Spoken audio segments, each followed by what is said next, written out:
Hello, my innermost thoughts and feelings, since that's theoretically what this has always been for, to categoricalize.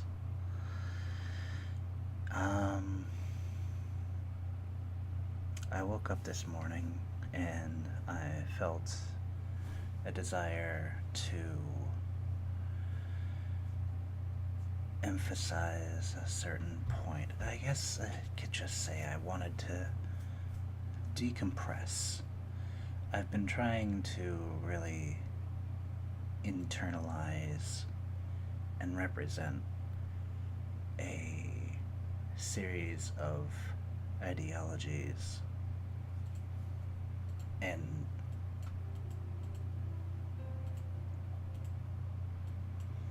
my computer's not helping. Sorry. I've been trying to represent a series of ideologies that have been recently reinforced as a good idea. Um, this ideology, as I referred to it, is the concept that you should live for yourself and for your own ideals, whatever they may end up being. I apologize for the stilted way in which I speak because this is more or less just kind of coming off the cuff rather than a script. This has been a place to leave my writing, but I also had intended for it to be a place that I could just let go and be myself. And I'm hoping to be able to exemplify that more. Ultimately, you should do what you love and not care what other people think of you as long as you're happy and it doesn't take away from how others live their lives. But this has been an exceedingly difficult thing for me to do in the past. I recently found out that the reason behind this may have something to do with overactive empathy, which seems like a strange concept. If you can empathize with other people, why would you have such a difficult time being able to be happy? Well, over empathy tends to lead to desiring more the happiness of others than your own happiness. And this pattern of behavior is very self-defeating because it ends up attracting a very specific type of person. These types of people are not good to surround yourself with. It is ideal to surround yourself with like-minded individuals, but not only that, but with people who are just simply pleasant to be around in any describable manner of such being. I've never really found it easy to follow what I feel right for my own purposes. I've only ever justified everything I've done insofar as it could help somebody else. So I'm trying now to learn how to be human again, more or less. How to want to help myself the way I've wanted to help other people. How to become the person that I've always wanted to be, irregardless of anyone else's views on the merits thereof. My core stance, my core philosophy still hasn't changed particularly much, but I find it hard to start making interpersonal relationships again after taking such a deep look into my own psyche. I'm hoping that these thoughts, pervasive thoughts, will eventually just manifesting all at once. It's hard to express my feelings in this day and age. It's hard to express. I like to. The way that I would say it is there's tens of thousands of words to be said, and I'm trying to compress them all into a single sentence at a time. I I try and cherry pick the best or the most ideal words in any particular situation rather than actually saying what I mean most of the time or what I feel, because it's easier to try and say, oh, I'll get along with this person, I should say that to appease this person. But it is important to stand up for what you believe in, even if it's such a simple thing as, oh, I don't know if I appreciate your haircut, or I don't think that color looks particularly flattering on you. These are the types of things that can cause such internal turmoil to me that I would wage a war with my own emotions and try and dictate whether or not it is worth the risk of saying that type of thing rather than an emotional appeal where I seem to be completely helpless, because people would rather seem like they're vulnerable and willing to be taken advantage of, because by and large I was. I was, because I had no respect for myself, for my own persona, for what my ideals were, because I thought that my own ideals were subpar in my own judgment, which is not a way anyone should ever see their dreams, hopes, aspirations, or anything along those lines. People are driven to do what they love, and that's not something that you should have to be ashamed of. That's not something you should be embarrassed about, no matter what it is. We live in a society where people are more willing to accept than ever before, and still I'm trying to run away, but I'm tired of running. I'm tired of being a lie. I'm tired of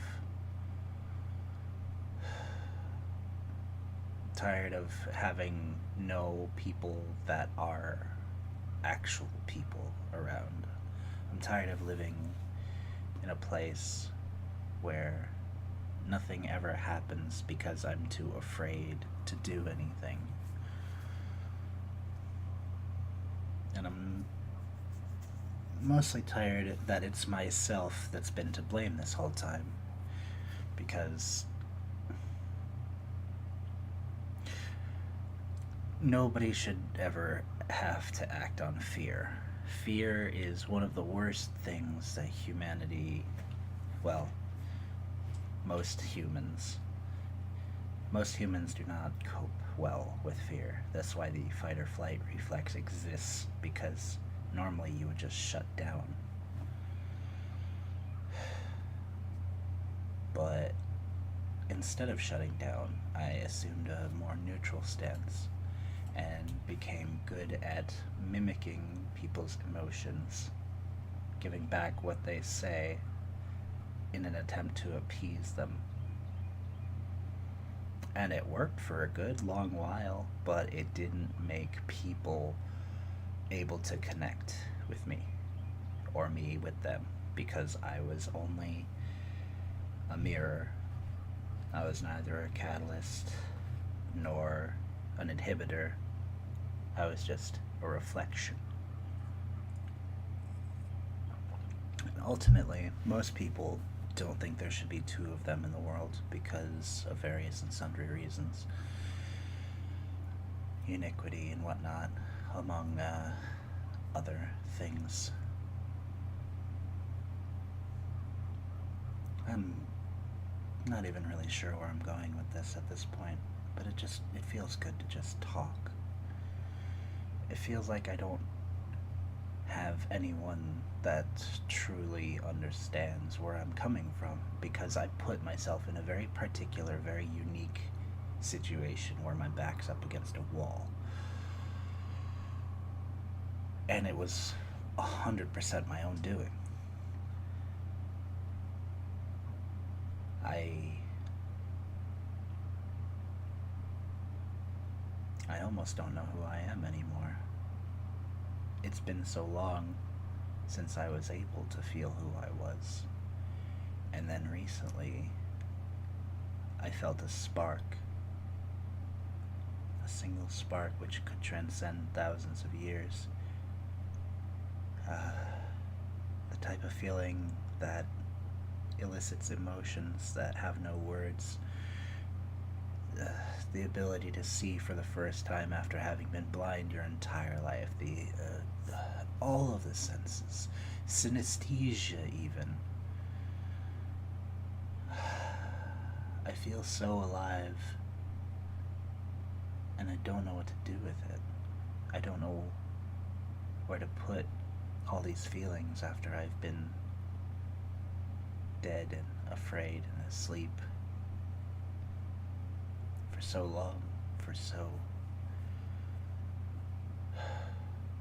many people. Did they ever even really know me? Do they know me now?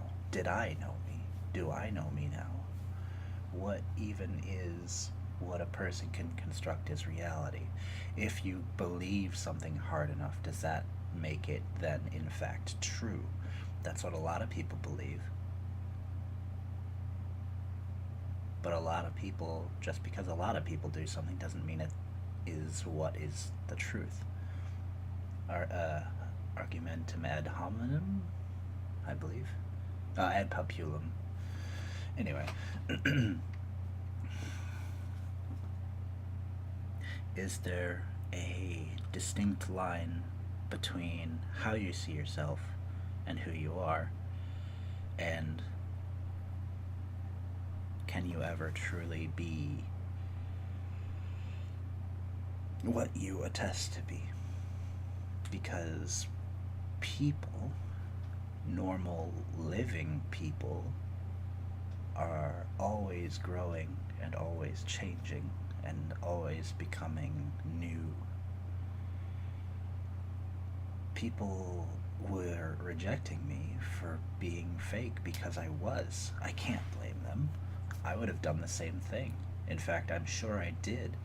And in doing so, I probably pushed away some of the people that could have been my best friends because we were both attempting to give one another something that neither of us understood at the time. We were trying to give the other person a feeling of collectiveness, a feeling of being part of something. But how can you be part of something that you don't believe in? What's the point of going through the motions if you don't believe in the thing that you're trying to protest or attest? A lot of people say if you go through the motions enough, you'll end up believing it yourself. The fake it till you make it mentality. And there's a certain merit to that.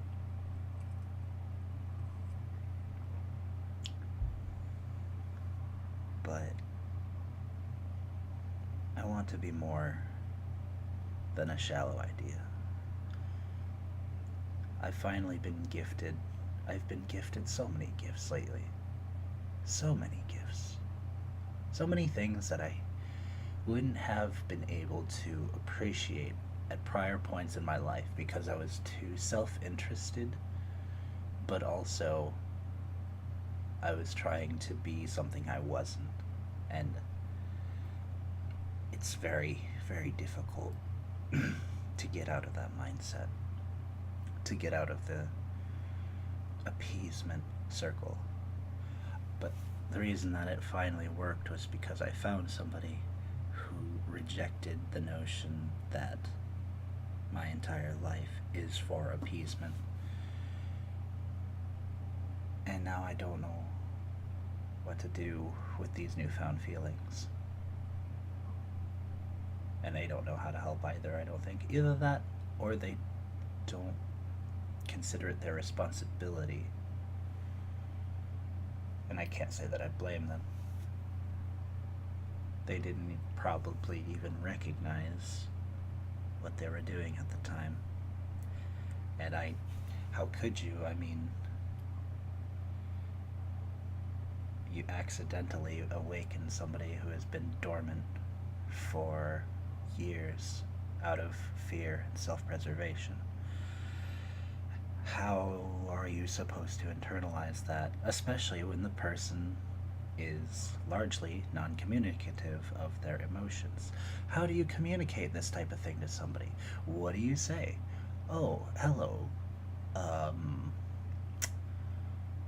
I'm sorry that I acted like a person that you can't ever comprehend. It's because I don't even know who I am.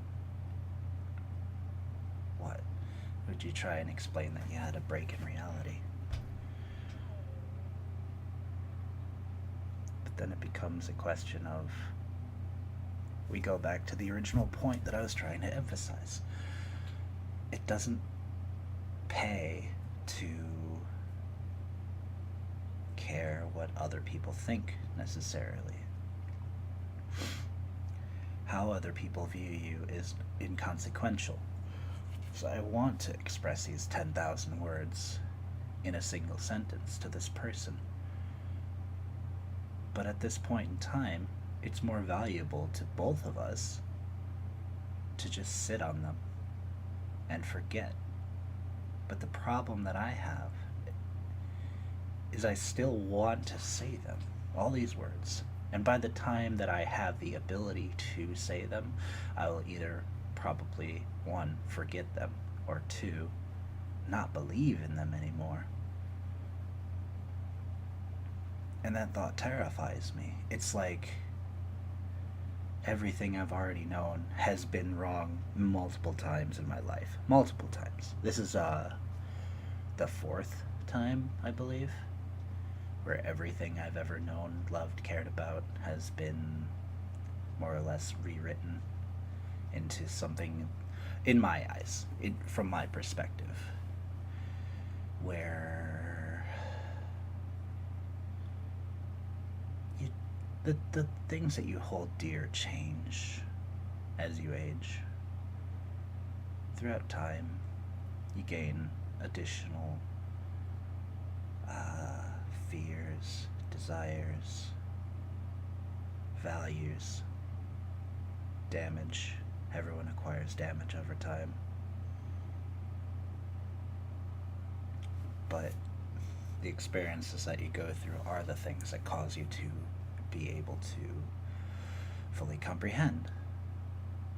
And like I said earlier, like to be able to appreciate the things that are in your life for what they are. I appreciate everything that's in my life, but I also recognize that it's transitory. And I'm trying to put aside the fact that it'll all disappear at some time.